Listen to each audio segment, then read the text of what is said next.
풍다양유아니요 춘심행화천이라 합니다.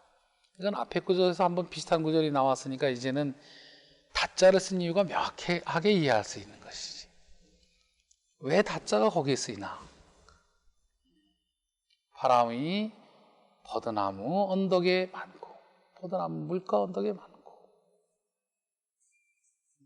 이 안자는 이제 보통 언덕안, 그래서 이제 산에서 떨어진 것도 언덕이라고 보통 그럽니다. 근데 이제 그건 말고 물가도 어쨌든 평지에서, 물가는 대개는 이제 아래로 내려가니까 땅보다는, 지면보다는 그 낮은 곳으로 물이 흐르는 것이니까 그 물가를 만들게 되는데, 일반적으로 자연에서는 그런 거죠.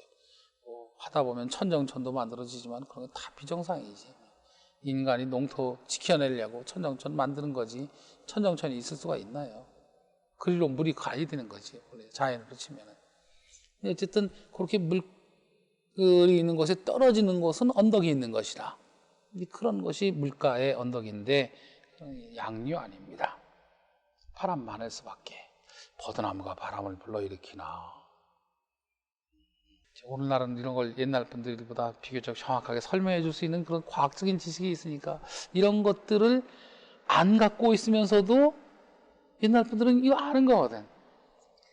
그 지식 없어도 그건 뭐 사실은 당연히 알 수밖에 없는 거예요. 이게 지금 아무것도 아는 게 아니고, 이 정도 버드나무 흔들리는 걸 거기 가서 본 건 어떤 경험의 일부입니다. 뭔 경험의 일부인가? 더우면 물가로 가라, 아니면 산끌로 가라. 그 경험이 훨씬 더 자연 속의 삶에 나온 것이거든. 그냥 온도 편차 있는 곳 가면 저기 하는 거고, 그늘 짙은 곳 가면 큰 그늘에 큰 바람이 있는 거야. 간단한 거거든요. 그늘이 넓으면 더 시원한 거예요.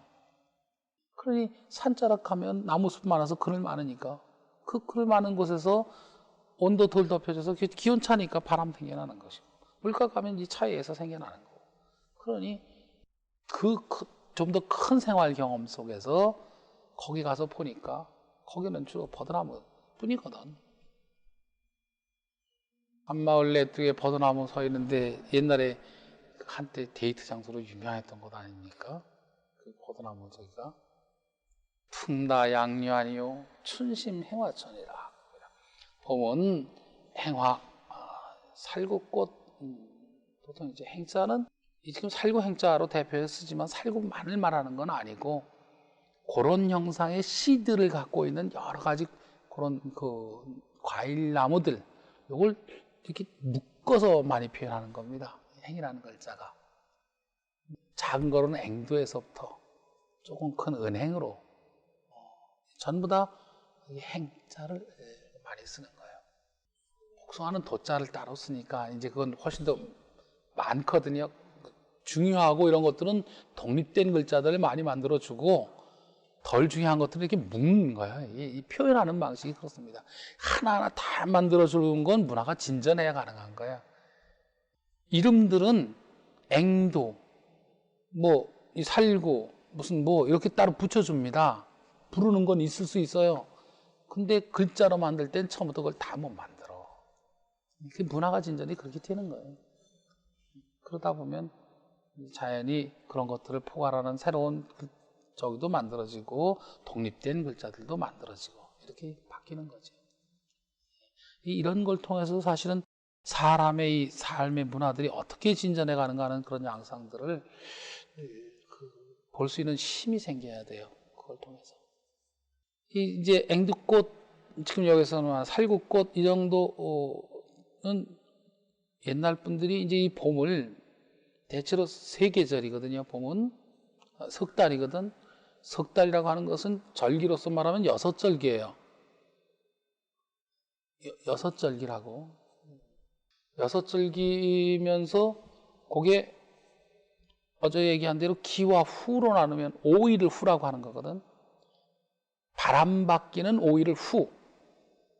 그 바람이 3번 바뀌는 그 15일 단위를 절기. 그게 절이고 기야, 그게. 기가 움직이는 절이라는 뜻이에요. 기가 바뀌는 절이라는 뜻이고, 그게 절기고, 5일이면 풍후라고. 바람이 바뀌는, 그걸 파악해내는 게 후에 후. 그건 좀 더 세밀하게 해야 되거든. 마치 척후 이거 똑같은 거예요. 그래서 그것은 조짐을 찾아내는 거거든. 변화의 조짐은. 이게 후라고. 그러면은 후가 몇 개인가 하면은 6, 3, 18, 18이요. 그런데 봄에 이른 봄부터 조금 늦은 봄, 초여름까지 꽃들이 피어. 거기에다가 그 지금 18번 곡에다가 6건이 더해 앞뒤로 한 절기씩 거기 끼어 들어가. 그래서 24번 풍. 바람이 24번 바뀌면서 꽃이 피어. 바람을 사람이 느끼는 예민해야 되겠지만 지금들은 무감각해. 감동이 없어. 여기 자극을 해야도 봄바람이 와서 불어도 가슴이 싱숭생숭해져야 되는데 이게 묻어지는 거야. 이러면은 이게 죽어가는 거야, 이게. 이게 어려서부터 그렇게 죽어가면 참 그거 곤란한 거야. 그런 걸 아주 잘 느끼는 그런 막 느낌의 감정의 감동에 생명이 살아있어야 한다. 봄 되면 좀 쌀쌀해도 애들 데리고 나가. 그래서 바람을 맞아야 그걸 감이 있는 것이라고. 감기가 될 수도 있지만 감동이 될 수도 있고 그것이 감흥이 될 수도 있고 그런 것이라. 그래야 그 의미가 있는데 이게 24번 풍이라고 하는 거예요. 보통 24번 바람이 바뀝니다. 그러면서 그때 꽃들이 피는 것들이 있어요.